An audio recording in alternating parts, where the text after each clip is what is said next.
Hey, hey, hey, come on in, pull up a chair. The Gaming Gang Dispatch is in the air.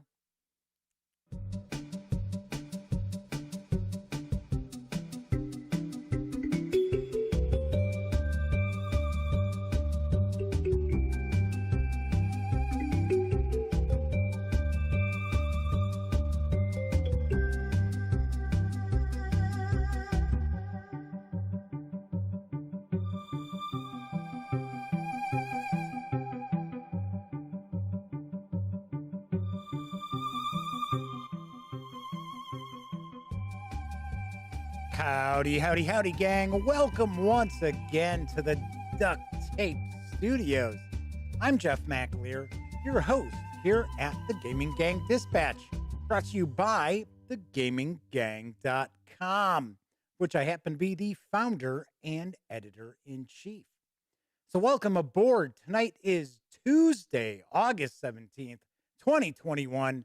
This is live stream number 686. If it's your first time joining me, let me point out, it is super casual around here. Just put your feet up, relax. We're just talking about tabletop games. It's not like we're performing rocket surgery or anything like that. So if you haven't checked out the show before, should point out that about the first half is devoted to the latest in tabletop gaming news. And then the second half of the stream is devoted to taking a look at a tabletop game. And tonight, I'm going to unbox and take a first look at Merv, Heart of the Silk Road from Osprey Games. So this is a new edition of Merv. So we're going to take a look at that in just a little bit. But also want to mention, if you like this video, by all means, please give it a quick thumbs up. Subscribe to the Gaming Gang channel if you haven't already. And if you do subscribe, ding that bell. It'll not only let you know when the dispatch streams live, it'll also let you know when I upload other videos, such as my recent review of the Starfinder Galaxy Exploration Manual from Paizo Inc. And got some info about Paizo that we'll be talking about. It's not a news piece, but I will mention that a little bit later after the news. Also should mention that when you're not watching videos on the Gaming Gang channel, be sure to visit thegaminggang.com for all latest in gaming news, reviews, and a whole lot more. You know the drill. Get your geek on at thegaminggang.com. And since this is a live stream, also means that there is chat available. It's not on screen. It's one of the ways that I keep some of the more unusual commenters at bay. But if you want to say howdy, or maybe you got a question, a comment, by all means, chime in. I will do my best to respond. So, the Motor City Madman. Yes, the Madman was first out the gate saying hello. Yes, and happy Tuesday. It has been quite a while since I had to actually use the word Tuesday on camera, seeing that I've only been streaming since the surgery on Mondays and Wednesdays. So it's going to take me a little getting used to.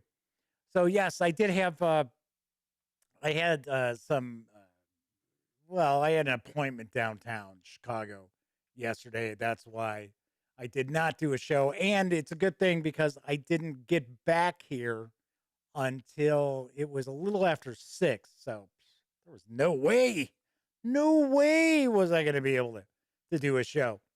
So John Vogel's with us. Beat Cafe is also with us. Have to ask, Beat Cafe, hopefully you received your copy of Atlantic Chase from GMT that you actually were the high bidder in the auction. And hopefully it was in pretty good shape.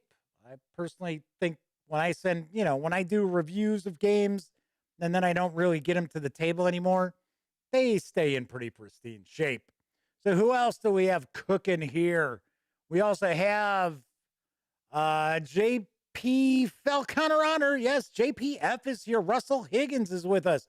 Nicholas Stanishek. Keldon is with us as well in chat. So we've got a nice rockin' chat early on in the show. All right. So, as Nicholas says, lots of people here for a Tuesday. So the madman's surprised that I got the day of the week right. And it was funny because I kept sitting thinking to myself, oh man, I'm going to screw it up, aren't I? Or when I talk about tomorrow's show, I'm going to screw it up as if it's like a couple of days from now, not tomorrow. But yes, I actually got Tuesday out correctly. Hooray! And B Cafe says that Atlantic Chase arrived yesterday. Very good. Craig Martin is with us as well. So Craig says, looking good. I assume Craig's probably talking about the camera.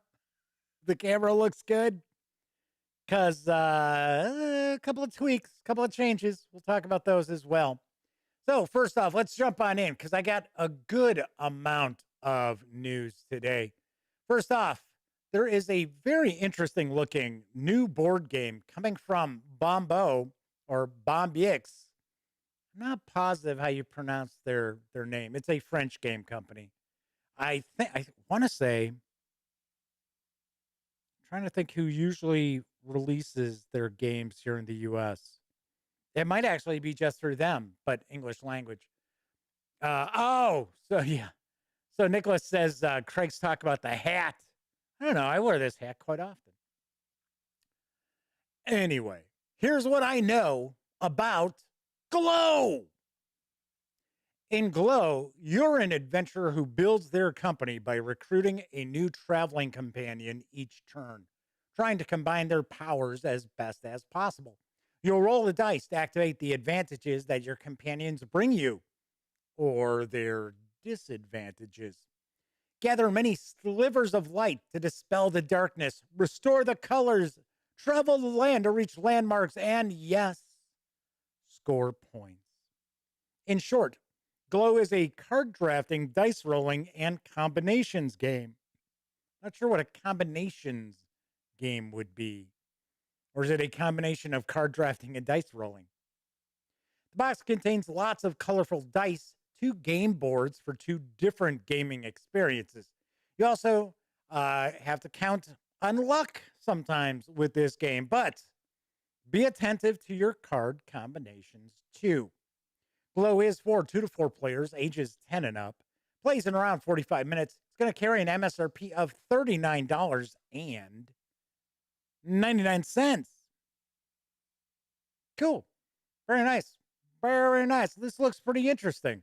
I like the art style. It's got a very unique sort of art style, and it appears that it is black and white line art because it's supposed to be a land where I guess all the color has been drained from it. Kind of cool. And each round you're going to be gathering up new companions to lead across the land. Nice.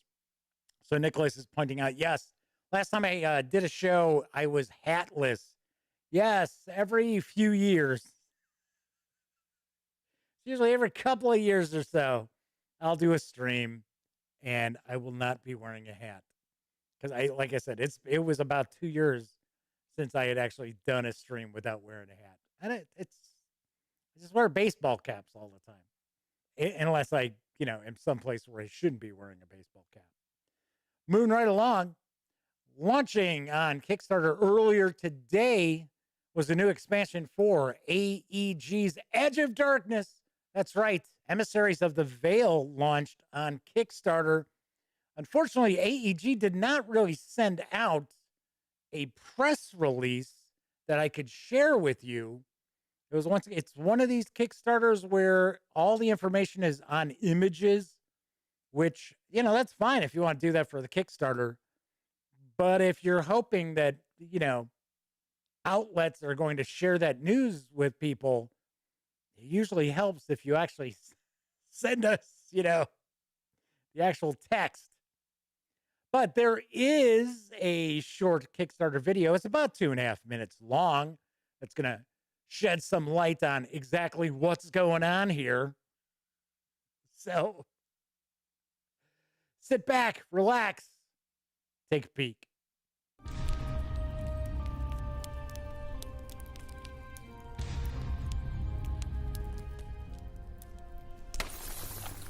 Designed by John D. Clare, one of the hottest designers working today. And AEG, one of the most trusted names in tabletop gaming, comes Emissaries of the Veil, an Edge of Darkness expansion. Long ago, Aegis lost contact with the Mystic Veil, a natural wonderland ruled by stoic druids. Recently, contact has been re-established, but the Veil is not what it used to be. The vibrant lands and ancient cultures are under threat from a dark force. Pure evil is attempting to sever the people of the Veil from the land, the very manner upon which their culture relies. Interlopers have arrived, bent on the destruction of ley lines and other key sources of druidic power. In the outer reaches of the Veil, the residents have become twisted versions of their old selves. A warning to all what is in store should the invaders reach the heart of the Veil. This all sounds eerily familiar to you. It's the Blight, just in another form. You'll need to learn druid magic by tapping into the mana around you and channeling that force into powerful spells. Emissaries of the Veil is the latest expansion to Edge of Darkness, AEG's card-crafting, worker placement game of power, politics, and combat. For existing fans, Emissaries of the Veil is a must-get expansion that opens up the game with all new locations, contacts, and threats. If you're new to Edge of Darkness, now is the time to get on board. We've put together an amazing deal just for you, containing not only Emissaries of the Veil, but the Kickstarter versions of each previous Edge of Darkness release as well. Don't miss out. Back Emissaries of the Veil now.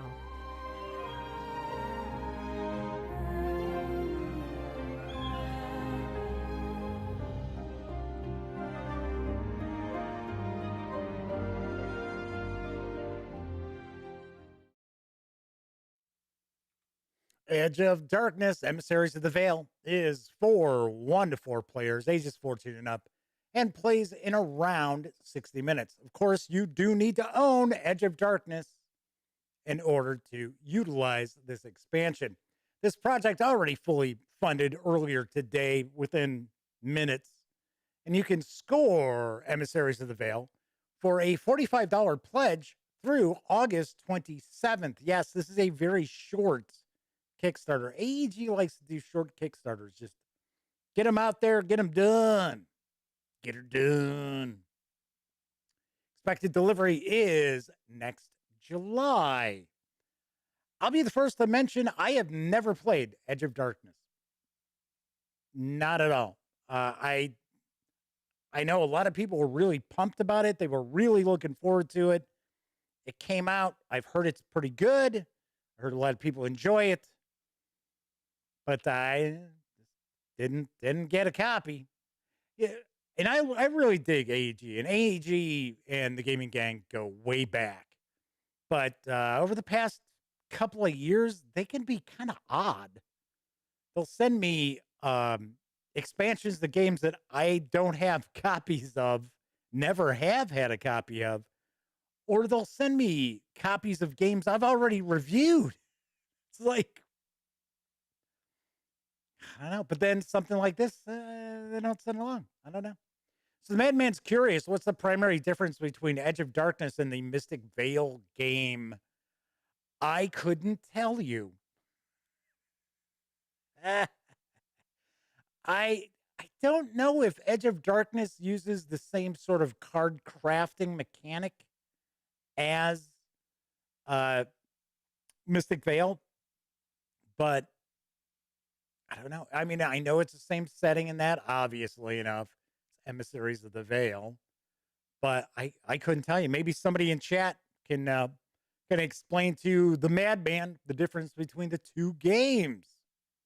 So Nicholas says, sounds like AEG needs a better PR person. The person they've got now, he's a nice guy and everything. It's just, I don't know. It's just weird. But you know what? It's not, AEG's not the only company that's like that. And part of it is because there are so many people out there doing this, you know? So, I mean, I can understand, you know, sitting there being like, who did we send what to? Personally, I would track all that, but, that's just me. All right. So let's move on to some role playing game news because right now you can score big savings on the modern Cthulhu Mythos horror role playing game, Delta Green from Arc Dream Publishing. Here's the dope on the new bundle of holding. Agent. This reactivated June 2018 Delta Green RPG bundle once again presents Arc Dream Publishing's tabletop role playing game of modern day Cthulhu Mythos conspiracy horror, Delta Green.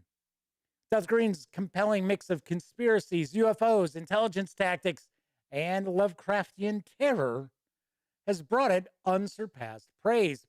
Now you have a new chance to acquire DRM free PDFs of the Delta Green Agent's Handbook and Handler's Guide rulebooks, plus many operations, scenarios, and fiction for an unbeatable bargain price. For just $12.95, you get all 3 titles in this revived offers Agent Collection, the retail value of $40, including the Agent's Handbook, plus the need to know quick start rules and other play aids, and 2 Delta Green fiction collections, Tales from Failed Anatomies. Something spelled wrong there. It has got to be Failed Anatomies. It's got to be. From Delta Green co-creator Dennis Detwiller, funded partly through his Patreon campaign, and the anthology Extraordinary Renditions, with stories by Kenneth Haidt, Gareth Ryder Hanrahan, the original DG creators, in fact, all of them, and many more. If you pay more than this revival's threshold price of $27.04, you'll level up and also get this offer's entire Handler collection with 4 more titles worth an additional $65, including the Delta Green Handler's Guide rulebook and Handler's Screen reference charts, the 6 scenario collection, A Night at the Opera, not starring Groucho Marx, by the way, and the ready to play introductory scenario, Caligari. These savings run through September 12th, and 10% of each payment after gateway fees for these RPGs will be donated to this offer's pandemic-related charity, Direct Relief. Sweet. Although I got to point out, I would have liked to have seen more gaming material at that first $12.95, as opposed to just the player's guide, well, the agent's handbook, and the quick start rules, the need to know, which is free. I would have liked to have seen a little bit more. I would have liked to have seen them put something together with this where it was the handler's guide and the agent's handbook, even if you didn't have any other adventures, because it's just odd not to have both books in the introductory level. Now I get it. It's still a great deal though. I mean, for the $27.04, don't forget the 4 cents. You still get a lot of cool Delta Green stuff. I reviewed Delta Green's Agent's Handbook and Handler's Guide. I really like Delta Green. Some scenarios they've got just don't do it for me. But then again, I'm not a huge fan of like body horror and stuff like that. So I know Dennis Detwiller is kind of digs doing like body horror adventures and stuff. It's just not necessarily my bag of tricks, but there are some pretty cool Delta Green adventures scenarios as well. So Craig asks what my thoughts are on the new Delta Green Kickstarter. So I am going to share that news piece tomorrow. I got to be honest, I know nothing about it. I am going to see, I have to double check to see if the team from Arc Dream are going to be at Gen Con, because I know they moved up to Canada. So I'm gonna have to double check to see if they're actually coming to Gen Con. Like Cubicle 7 Entertainment's not gonna be there because they're all in Ireland now. So of course they're not gonna travel here during COVID. So that was too bad. I was looking forward to seeing the gang there. Even if it was just the US based team from Cubicle 7, but they aren't displaying there at all. Well, I wouldn't be shocked to see maybe some of the guys from C7 just, hanging out as gamers. It's very possible. All right, but we will talk more about the new Delta Green Kickstarter on tomorrow's show. Keep wanting to say on Wednesday's show, which is tomorrow's show. Bah. Moving right along. Next month sees the release of Achtung Cthulhu 2D20 from Modiphius Entertainment. Here's the skinny. Achtung Cthulhu 2D20, originally created by Modiphius founder Chris Birch and developed by narrative designer and Cthulhu author John Houlihan and respected game designer Nathan Dowdle. Not familiar with Nathan. Launches with a full roster of core books, bundles, and accessories to give you a chance to battle Nazi occultists and elder gods in a thrilling cinematic World War II adventure, which promises a rollicking tabletop ride. Battle fearsome Black Sun troopers who utilize ancient magics and incantations to summon extra-dimensional monsters. Use good old-fashioned teamwork and bullets.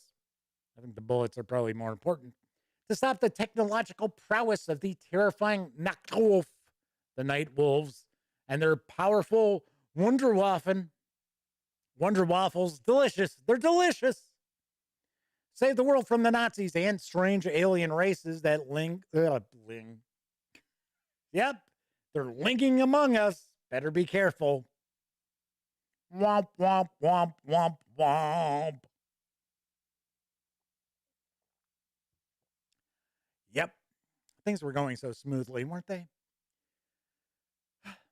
And strange alien races that live amongst us, like the deep ones, Migo, and nameless horrors from unspeakable realms. All this from the comfort and relative safety of your tabletop. Keep things cooking in the 2D20 edition of Achtung Cthulhu. There's the player's guide, complete rules for playing Achtung Cthulhu, character creation guide, and an innovative new magic system based on ancient lore and culture. There's the Game Master's Guide, complete and massively updated with setting material from the original 2013 release, plus a wealth of new background lore, secret weapons, brand new magic system, which we've already mentioned, and much more. There's the Black Sun Exarch's Collector's Edition, a terrifying tome liberated from the secret library of Black Sun Exarch Reinhard Weissler himself. A gorgeous black leatherette book with a stunning embossed gold Black Sun logo and 450 plus pages in stunning full color. This limited edition contains both player's and game master's guide and features new lore and background on the game's various factions, advice for GMs on how to craft the perfect adventure, a step-by-step character creation guide, and more. I'm sort of curious, though. It mentions all these other things as if they're not included in the player's guide and game master's guide, but I sort of have the impression that they are. So I kind of think, now once again, I am not positive. I'm just sharing you the news that was shared with me from Modiphius Entertainment. I think they're just the player's guide and the game master's guide in one book. I think that's what it is, with a special cool collector's edition cover. There's also essential accessories like the Game Master screen and toolkit, Secret War dice, and those dice are available in 2 editions, Black Sun and Blauer Crystal. There's stunning World War II era illustrations, beautiful new original art character sheets, guides, and maps. Bring a top-tier experience right to your living room. The war wasn't won in a day. So, multiple missions are planned through the coming year and beyond. Certainly hope and beyond, including a full suite of campaigns, source books, missions, and much more to come for players to dive into and, of course, truly experience a thrilling Lovecraftian World War II ride. There's also highly detailed miniatures that'll be available. Create your own army of Black Sun troopers and dangerous deep ones with intricately detailed miniatures sure to impress your tabletop compatriots. There's also the freshly announced Shadows of Atlantis campaign, starring Patrick Duffy, which has been completely remixed and revised for 2D20. It's a globe-spanning adventure in 7 episodes, transporting agents from the bustling streets of Rome to the ancient pyramids of Egypt to the snowy mountains of Tibet, with a time-traveling excursion to fabled Atlantis. Spoilers! Agents race against time to prevent pieces of a powerful ancient artifact falling into Nazi hands. It's a bunch of fetch quests. With a wealth of new art and original maps, it's the perfect introduction to the setting for those new to Achtung Cthulhu, and will be appearing in early 2022. The Player's Guide is going to carry an MSRP of $43, while the Game Master's Guide is going to carry an MSRP of $57. Find it kind of interesting, those two MSRPs, because both books together come out to $100 even. And they are arriving September 28th. Ka-ching! I like Achtung Cthulhu. I haven't really looked at a lot of it recently. I remember I was one of the first reviewers to actually review the adventures, because Achtung Cthulhu started as adventures before it actually became a system. So before there were the investigators, I think it was the investigators handbook. I don't think it was the guide. I think they called it I think it was the investigators, whatever. The player's book, you know. There were already like a trio of adventures, and they were made for Call of Cthulhu. So, pretty interesting. Doug Roberts has joined us in chat. I am also looking to see if I can try to arrange an interview with Chris Birch over at Modiphius. I don't know if I'm going to have an opportunity to. I might end up talking to somebody else with the company. Once again, I got to take a look to see. I've been taking a peek to see who's at Gen Con. There are some companies that I thought for sure were going to be there who aren't, like Cubicle 7. And there's some new companies. There's companies there that I am absolutely not familiar with. But that doesn't stop me from setting things up to talk to people. But this is another company that I do want to sit down and talk with. They have been much better at sending along PDFs for review, which those go to Sammy. I do not do PDF reviews, because if I did, I wouldn't have time for anything else. I wouldn't. In fact, as a side note, I mention this from time to time. If you're into role-playing games and you know how to string together coherent paragraphs, reach out, because I need RPG reviewers. I really, really do. All right, my final news piece, now available from Free League Publishing, is the Colonial Marines Operations Manual for Alien, the role-playing game. Here's the latest. Lock and load your pulse rifle. Armor-piercing rounds sizzle through raw flesh as plasma beams sear swollen retinas. Acrid smoke chokes down your throat before you realize what's burning you. Chemical attacks melt your armor, simmer your eyeballs, and fuse your helmet to your skull. I don't think you're surviving this. While bioweapons turn your insides out and pulp you into a quivering mold of black jelly. Welcome to war on the razor edge of space, Marine, where nukes are yesterday's news. Pulse rounds are cheap, and a human life is only worth its weight in stock options. It's a living hell, But none of that's as bad as the flashes of gnashing metal teeth that terrorize you every time you try to close your eyes, like some monster just split your head open and crawled inside your dreams. Sometimes you gotta wonder what the hell it's all for. But no one pays you to ask why, only to follow orders. You're just a grunt. No offense. So lock and load your pulse rifle, Marine. You got a job to do. Protect and serve the citizens and colonies of the Outer Rim, no matter what the cost. Alien RPG Colonial Marines Operations Manual is a complete campaign module for the award-winning official Alien role-playing game, giving you all the tools you need to run a full open-world campaign as the iconic Colonial Marines. This 352-page book includes a history and organization, including the inside story of the illustrious USCMC.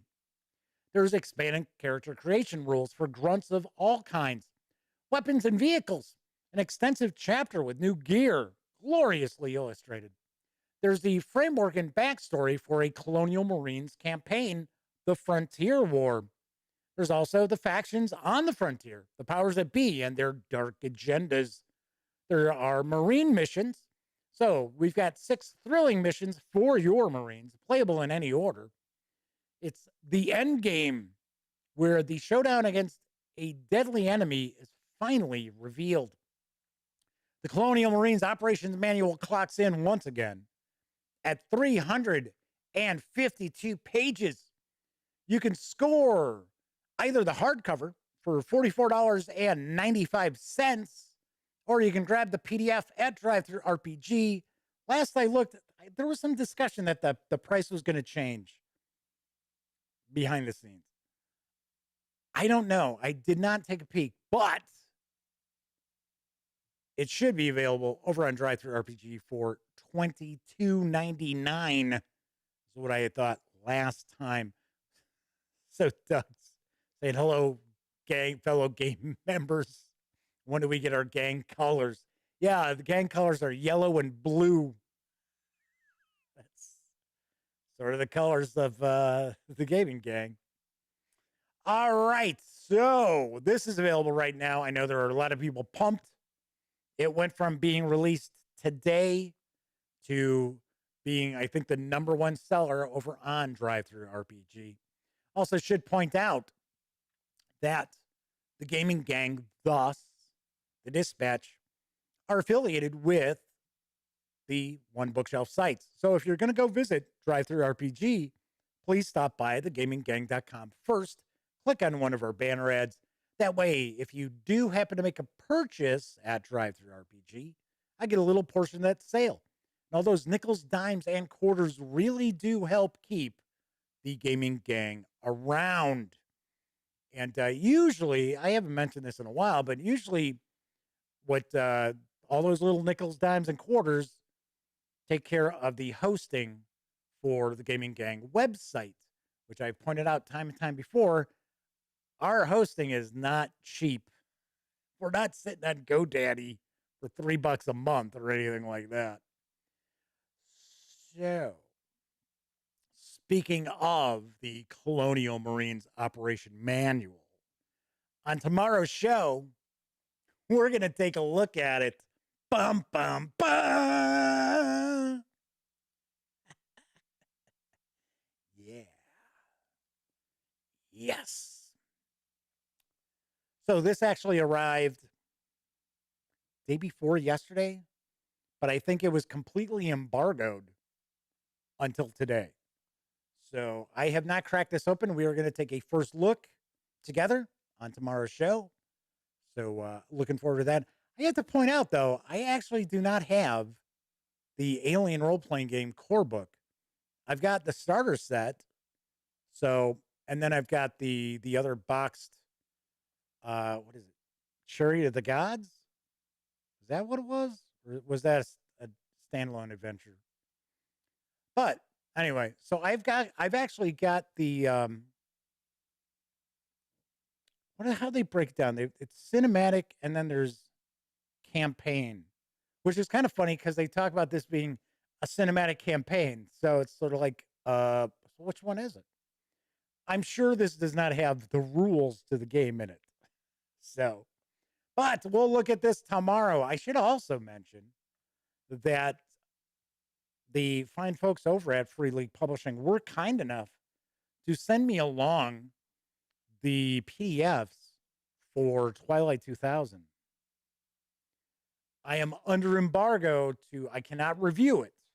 I'm not allowed to review it yet, but I have been told that I can do a preview of it. So here's the thing. I'm not a big fan of doing videos with PDFs because all you're doing is sharing images. To me, it's just kind of, it's kind of boring. But I know there are a lot of people out there who are really curious about Twilight 2000. So what I was thinking, now I haven't started reading it or anything yet. I was thinking maybe this weekend, read through it, and then maybe sometime next week, try to put something together with a bit of a preview, just kind of explain, probably more focused on what are the mechanics of this game, and along those kind of lines, because I know mechanically it is not going to be like the GDW game at all. So let me know in the comment section or in chat if you would be interested in seeing a preview of Twilight 2000, which had a great Kickstarter for Free League. But keeping in mind, the preview is going to utilize images from the PDFs.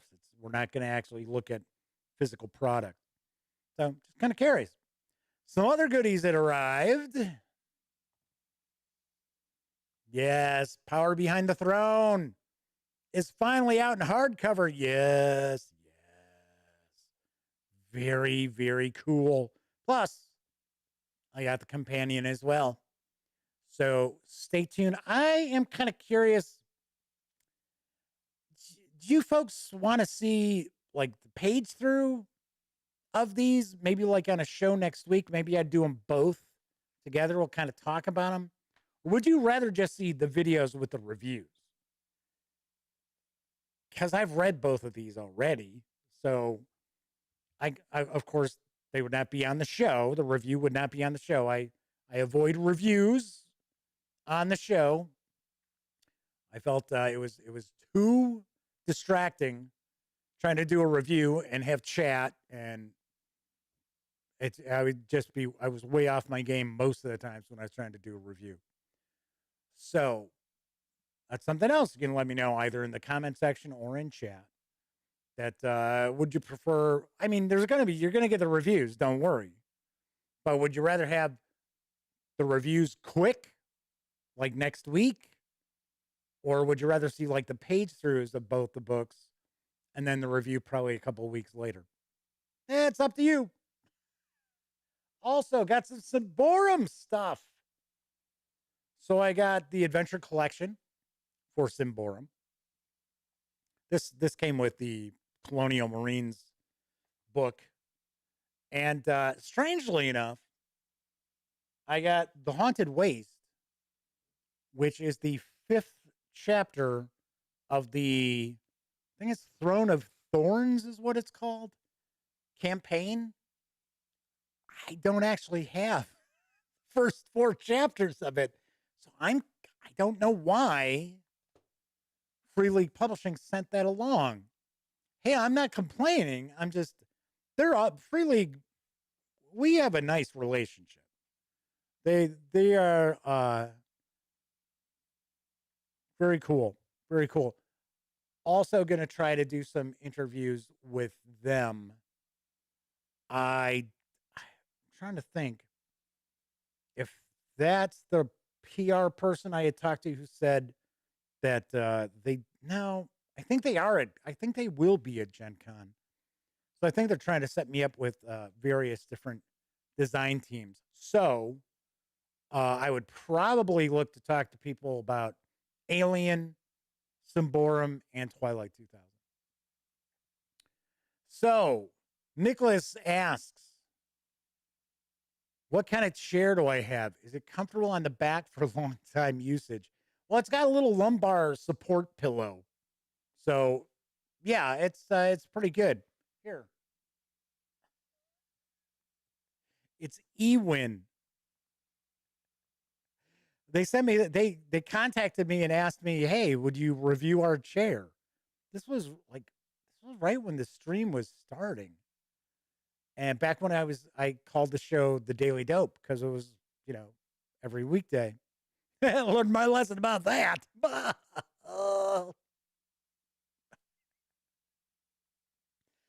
And it's like a $400 chair. And I was like, yeah, sure. So I sent it and then I, did a review video and then they were like, that's it? Because I think it was like a 15-minute video. And they were like, I was like, yeah, it's a gaming chair. What do you want me to do? Like, what do you expect me to go like sketch behind a car in it or something? What? But I mean, yeah, it's nice. It's a very nice chair. I really, really do like it because when I first started doing this stream, no joke, uh, down here in the duct tape studios, when it really was a lot of duct tape, I had a just an old like swivel, wasn't even an office chair, and it was on like casters, like rollers, and one of them was missing. No joke. No joke. I actually sat in that for, I don't know, first couple of weeks doing the stream. I was like, oh man, got got to do something. And then, amazingly enough, Ewan reached out to see if I wanted to review, and I was like, okay, cool. So Russell says, hey, yeah, we're distracting. Can you do side by side? Because I'm not sure how the companion works with the main book. I review them separately, but I usually kind of discuss what that companion's adding to that adventure. And the companions, I should point out, if you have not watched any of the reviews for the first uh, two chapters of the Enemy Within director's cut, the companions, there's stuff in the companions to add more to the campaign, but any of it in that book for both the companions I've reviewed so far can be used and in any campaign, any whiff-rip game you can use it in. So all right, so there's that. Anyway, I was going to say things probably look a little bit different because I swapped the cameras around again. So I am facing the Panasonic G85 with the world's worst autofocus, which is why I do not autofocus. It is a manual focus. If you know anything about cameras and stuff, video, I'm using a prime lens on it. So there's no zoom or anything like that. There's no autofocus on this lens either. So this is manual focus. So if I back up or, like get too close, I'll be out of focus. Anyway, but things should look a little bit different, even though the two lenses because we're going to be taking a look at the Sony A6000 in just a moment. But both lenses have equivalent focal lengths. So that's why you'll notice that framed wise, this is kind of similar. It's kind of similar to before with the other camera. So yeah, I'm kicking around. See, now it's funny, and I know I'm going off on a tangent here. I like the G85. I think it's a really cool camera. I think it's a really nice camera. I think the picture's pretty good. I think the detail's pretty good. It's not overly sharp, like real fake looking sharp. I mean, granted, it's not a $5,000 camera or something like that. And I got it for a song. I got a sweet deal on it. But I like this camera. Now, Sony's autofocus is really, well, I mean, it's fantastic compared to the Panasonic. But I don't know. Me personally, I don't think it's sharp enough for as an overhead camera. And we will see in just a few minutes. Now, I have made some tweaks to the settings of the Sony. So I'm hoping this will look a bit sharper than it had when I previously tried using this as the overhead camera. All right. So enough of that. You're like, what the hell is this? Is this a camera stream now? What are you going to like be talking about Nikon and Canons and you're going to be reviewing stuff? What? I don't care about that.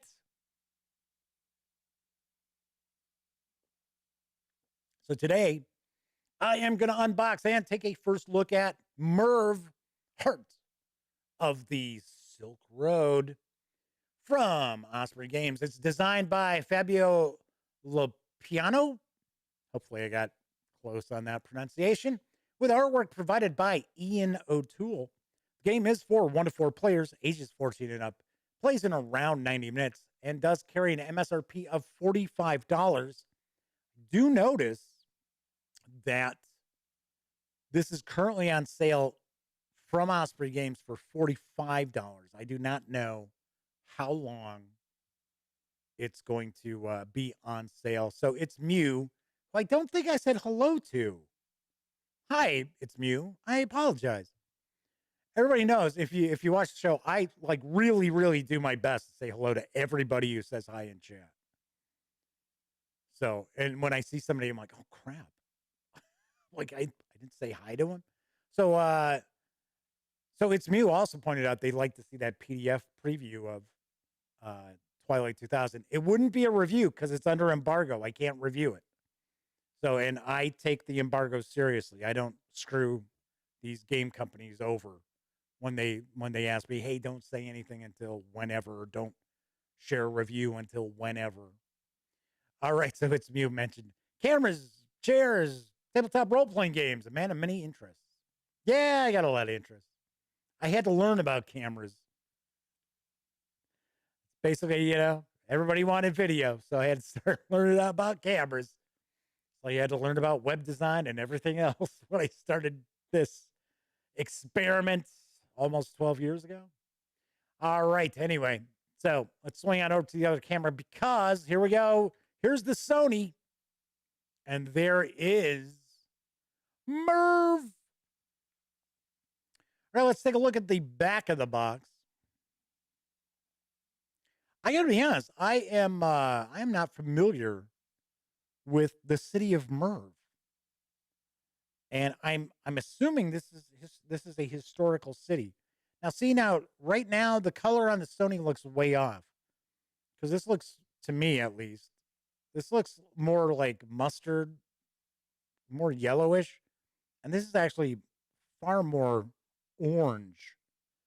So it's all these cameras are weird. None of these camera companies have like a perfect color science. There's always something about them. All right. Anyway, the gateway between the East and the West, a hub of scholarship and trade, the greatest city in the world. In Merv, the heart of the Silk Road, players are vying to amass power and wealth in the prosperous city at the center of the world. Through careful court intrigue, timely donations to the Grand Mosque, and securing favorable trade deals, players attempt to direct as much of that prosperity as possible into their own pockets. Meanwhile, beyond the city walls, Mongol hordes approach. If you help construct the city walls, you give up on precious opportunities to build up your own stature, but leave it unprotected, and you will burn with the city. Every decision is weighty, and the consequences of each misstep are dire. Will you rise to prominence or fade into oblivion? All right, let's open this up. I find it interesting that this has a solitaire element. It is for 1 to 4 players, which I was like, huh, that sounds kind of cool. This is a new edition of this game. I got to be honest, though, I do not know who this was published through previously. I know it was not Osprey Games, because Osprey Games actually has not been around all that long. All right, let's get this opened up. So, first off, we've got the game rules. Let's take a peek. See, and in a second, you'll see why I wanted to give the Sony another try as the overhead. All right, so okay, so first of all, I want to point out that the the paper stock that the rules are on is actually very nice. I mean, it's a nice thick. All right, so we got the game components. So we got walls, we got camels, we got buildings, discs, master meeples, servant meeples. Got some different cards. We've got the game board. It looks like we got a lot of stuff in this game. So we got the game setup. And it looks like these are different. We'll get a better look when I take the game board out. It almost looks like these might be city districts here. I can tell these are the spots you're going to put walls around the city. So it is, Merv was a real city. There you go. And the funny thing is, I'm pretty up on history. I'm kind of surprised. I was like, I've never heard. I started to joke around, and I believe it was Kabuki Kid was hanging out with us in chat last week, and I said, "Yeah, we're going to take a look at Merv," and I was going to crack a Merv Griffin joke, but I figured, nobody's going to get that. Of course, immediately, Kabuki Kid's like, "Oh, is this game about Merv Griffin?" Oh, here's a historical note right here. The city of Merv was founded in the 6th century BC by Cyrus the Great. Now, that's funny. I'm familiar with Cyrus the Great. Though the area was already populated at that point. So the city flourished between the 16th and 13th centuries, reaching a population of nearly 1 million. Wow, the largest city in the world at that time. That's pretty wild. So we get how to play. Talking about the action phase, different turns. Some play examples, very nice. Cool deal. Scoring phase, ending the year. There's the Mongol hordes. Talking about the different actions. Gain favor, deploy a soldier. Caravanserai. I am not familiar with, I understand what it probably is. Just never seen that word before. Palace, the library, marketplace, the mosque, the wall, building, parts of the wall. And the game end, we've got the 2-player game, the single player, the corrupt magistrate. So it's kind of it looks like it's a 2-player with a bit of a bot. It's talking about the actions of the corrupt magistrate. All right. And then we've got our credits. Got a bit of a player aid on the back.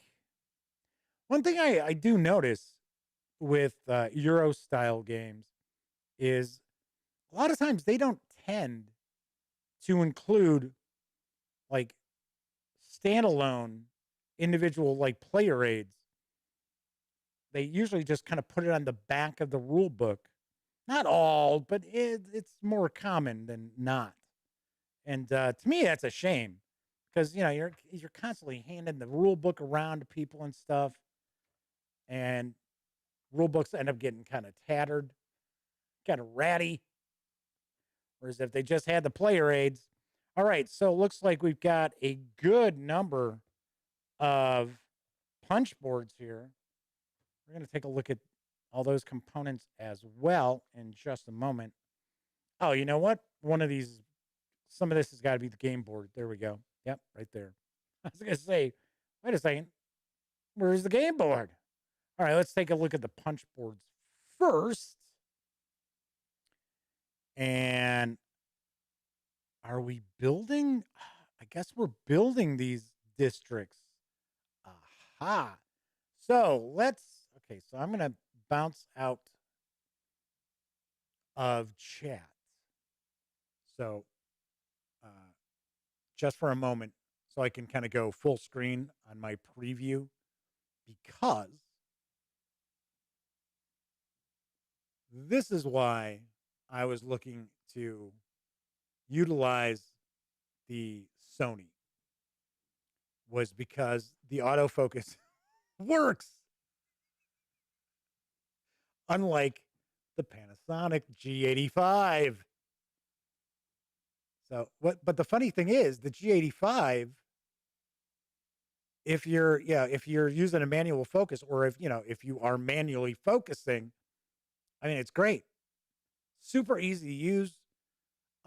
Picture's pretty good. There we go. So of course, keeping in mind, the stream is compressing the video quality. And also, when the stream gets rendered on YouTube, because I don't have hundreds of thousands of subscribers, they compress my videos more than others. So, which I guess a lot of people did not know that. So pretty cool. So these look like these are the districts, the different districts, and these symbols represent the actions you can take if you place a soldier there, I think, maybe, or one of your servant meeples. Maybe that's it.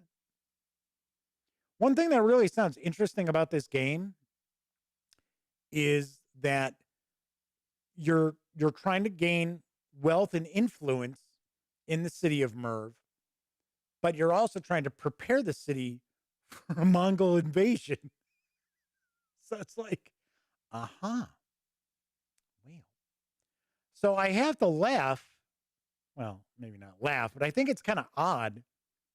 So as far as the preview I'm taking a peek at, all the colors look pretty spot on, except for this orange. Like, I don't know. I do not know why. All right, so let's open this up.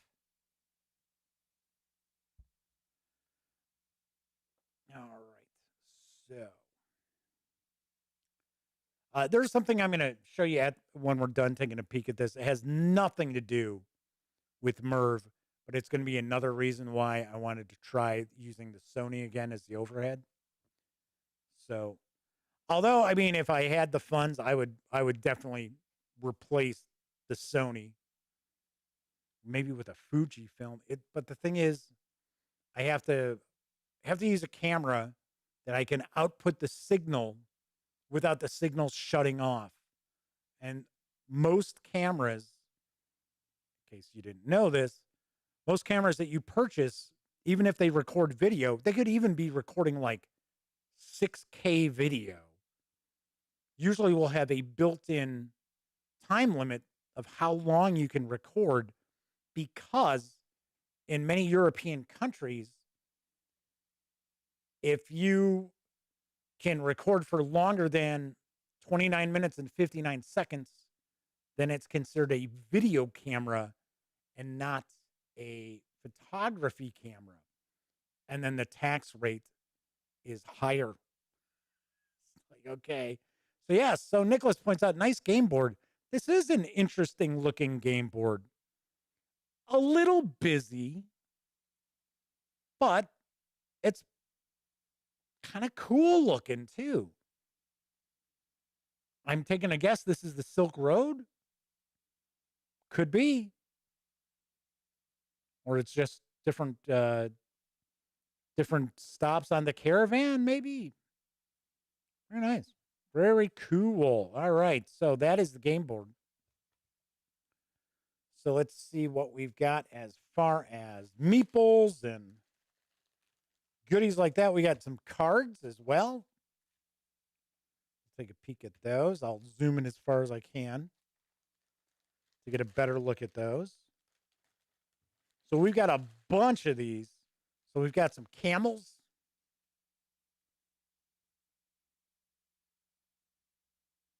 see, we got the camels there. We have gates. I guess we've got 4 gates to the city of Merv. We've got wall pieces. These are just, although they do have little, like ledges on them. It's not, they're just not wooden blocks. That's kind of cool. All right, we got different discs. I'm going to take a guess. We got discs in each player color. So we have black, yellow, blue, and red as our player colors. So we got some cubes as well. I'm not going to hold cubes up. I mean, they're cubes. Come on. So these are buildings. They're like little houses. They're red barns. So Doug asked, did I say this game was named after Merv Griffin? See? I made my Merv Griffin comment. Like I said, when I talked about it on the previous show that I was going to unbox this and take a look, I was going to joke about Merv Griffin, and then I was like, nobody's going to understand that reference. So here are the meeples. So these are the servant meeples, because I can tell you right now, these are the big meeples. So it's Mew says, pretty cool. They named the city after Merv Griffin. That's how old Merv Griffin was. Merv Griffin built this city in the 6th century. Pretty fantastic. And then went on to become not only a talk show host, but a game show mogul. Wow. So as you can see, we've got loads and loads of tokens.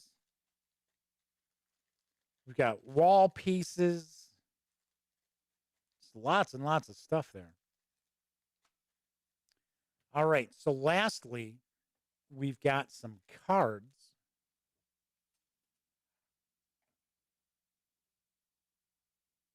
I think these are contract cards. I think that's what I saw. I might be absolutely wrong, but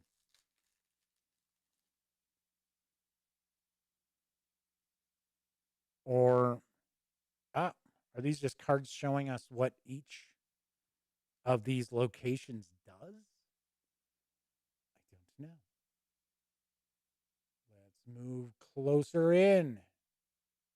A little too close. There we go. See, once again, this is another reason why I wanted to use the Sony. Try using the Sony once again as the overhead. I'm sure we'll have problems. That's why I stopped using it before and made that my face cam. All right, so these are the different cards here.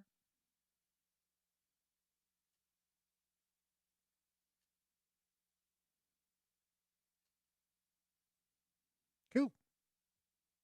Cool deal. I think this game looks very interesting so far. So Doug Roberts asks, do you remember Mike Douglas? Yes, I remember Mike Douglas. I remember Merv Griffin, but honestly, okay, if we're going to start talking about talk show hosts, I got to say, and I don't know about anybody out there watching either live or after the fact, I got to say, I was always a Dick Cavett fan. And Dick Cavett was on later. Dick Cavett was a nighttime talk show host. Merv Griffin and Mike Douglas were daytime talk show hosts. Back when we had, talk shows in the afternoon, not crazy, like Jerry Springer shows and Maury Povich and Jenny Jones and stuff like that. All right, so maybe these. No, these are the contract cards here. I recognize the color on the backs. I'm taking a guess. Maybe these are resource cards. So it looks like those are spices. Actually, it looks like cinnamon.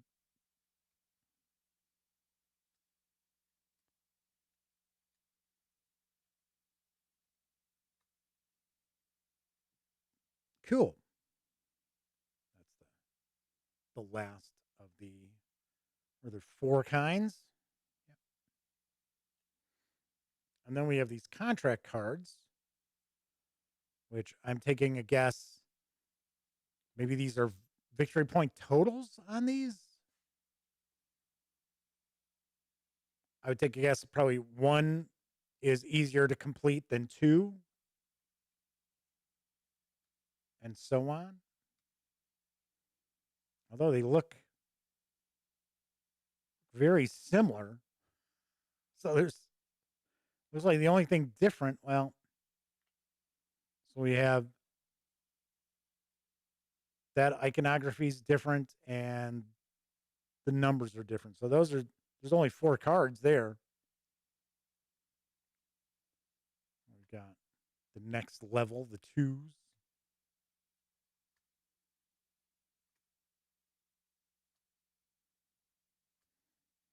And then we got the 3s.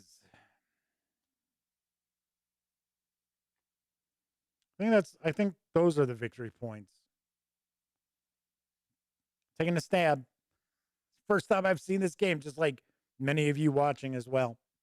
So I have to ask, how does the picture on the Sony look? Is it pretty good? Watching live? I know it's a live stream, so it's not like we're getting, 4K or anything like that. But it is 1080 60p. All right, so we got the different cards there. We've got these cards. Let's see. I have some small bags over here because it didn't look like we had bags for these.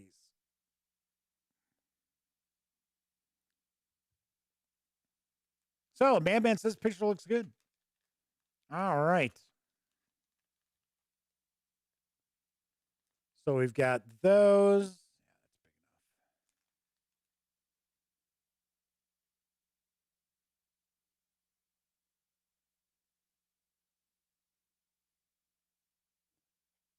Zoom on this is all right. It's relatively smooth. It's got a fairly smooth zoom ring. All right, let's put these in. So we got all of these goodies in here. We've got the game board. We got a couple of punch boards with various different counters and tokens here. We got the rule book, lavishly illustrated with examples as well. So we've got that. And that's what we find when we take everything from Merv, the heart of the Silk Road, outside the box. So once again, do want to point out, I will have a review of Merv in the very near future. And Sarah D has popped in. Very good to see you, Sarah. I'm sure you've been hanging out watching. Sarah doesn't usually comment a lot, but Sarah says, picture looks good too. Loves the colors. Got to point out that's orange. That's orange. It's not yellow. Damn you, Sony. Damn you. But the funny thing is, the green, everything else, right color. The yellow here looks right. This, So Doug Roberts also says that the picture looks good. Very cool. So Sarah says, I love the colors, even the one that you say isn't showing up correctly. Well, like I said, that is funny enough.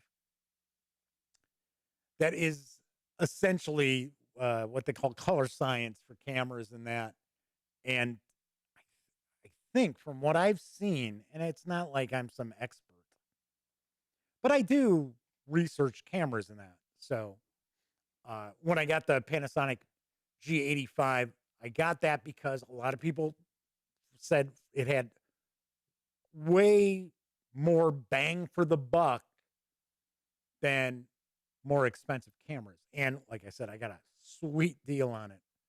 But of course, I also know it's not the greatest camera in the world either. I'm sure there are, a lot of people out there, a lot of people who are covering the hobby, their cameras are far, far more expensive and better than mine. So, all right. New their furlong has popped in. This picture's good. Not sure about the color coding on those cards. Yeah, once again, those looked kind of busy too, didn't they? That's okay. I got to be honest, I prefer busy over really bland.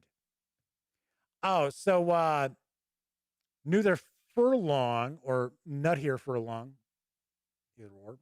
So it's from a color blindness perspective on their design. Yeah. Although I have to say the player colors, they are varied enough for people who would be colorblind. See, that's one of the things too. A lot of game companies don't even think of that. And the weird thing too is because NTF, yes, NTF, that's fine. I was gonna say, a lot of game companies don't take into account people who might have color blindness. But then again, when you see companies who do utilize colors to take into account people who might be colorblind, then people complain about the colors that are utilized. So it's kind of a rock and a hard place, sort of. All right. Anyway, that's it for tonight's show.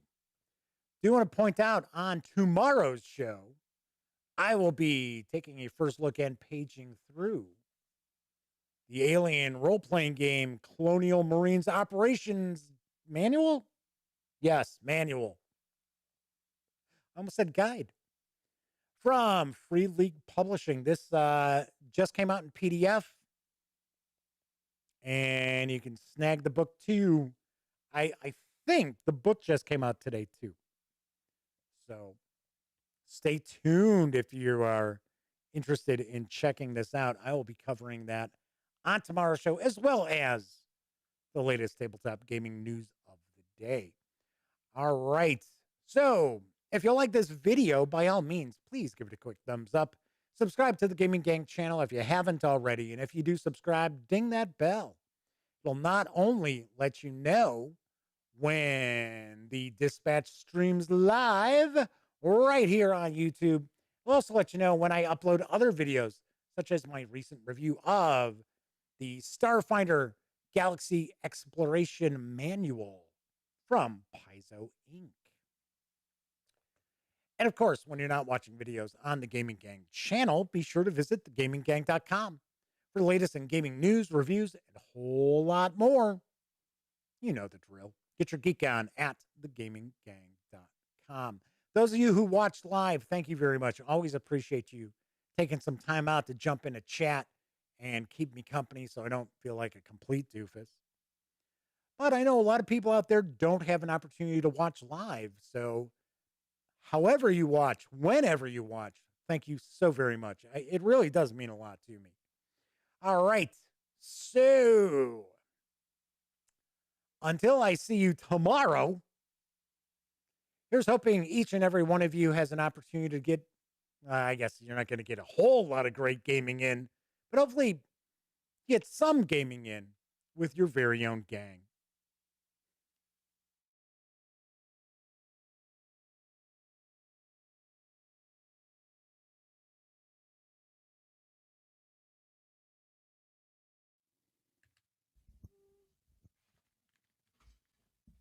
Oh, you're still here. Well, while you're kicking it, how about subscribing to the Gaming Gang channel? Or seeing the latest episode of the Gaming Gang Dispatch? Or finding out what YouTube recommends you check out here at my channel? And of course, don't forget, get your geek on at thegaminggang.com.